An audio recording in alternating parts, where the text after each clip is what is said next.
mga malabibliyang eksenang ito ng pagpapagaling ng mga may sakit ay karaniwan na sa mga healing mass ni Father Fernando Suarez. Di na mabibilang ang mga napagaling niya, mga may cancer, paralisado at lumpo, may sakit sa dugo, mga bulag, pipi, bingi.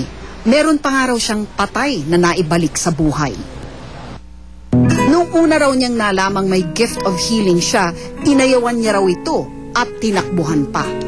Nung una, natakot ako kasi I'm not expecting, parang nagulat or I'm not expecting that to happen naman.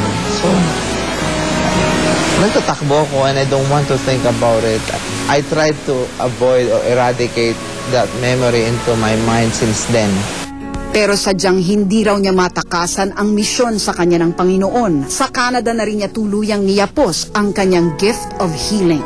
Anong nararamdaman niyo tuwing mag-pray over kayo? Meron bang special power that comes over you? No, wala. Wala at all? Wala at all.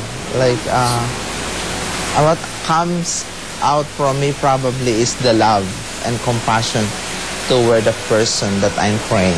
Ang nakakaramdam nun ay ang tao. Sila kasi ang recipient ng gift. I'm just a conduit. So parang dinadaanan lang ako. I'm like a tube. Nilalabasan ng grasya ng pagpapagaling. Halos walang patid na healing masses ang pinagkakaabalahan ngayon ni Father. At upang maipaabot pa sa mas nakararami ang biyaya ng paggaling sa pamamagitan niya, itinayo niya at ng mga taong natulungan niya ang Mary Mother of the Poor Healing Ministry. Layo nila ngayon ang magtayo ng isang healing center sa Monte Maria, Batangas. Yung Monte Maria ay nagiging healing place na raw. Mga bato, may kakahil. Ang daming records of healing. Lahat ng pumupunta sa lugar, nahi-heal. Mga doktor doon sa lugar na yon. Pero hindi lahat ng pinipray over ni Father Suarez ay gumagaling. Meron ding hindi. Kung bakit, hindi niya masabi. Ano yung mga pinaka-common obstacles? Unforgiveness.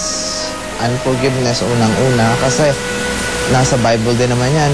If you want to receive blessings and graces, you must forgive. Para sa Bandila, Lucy Cruz.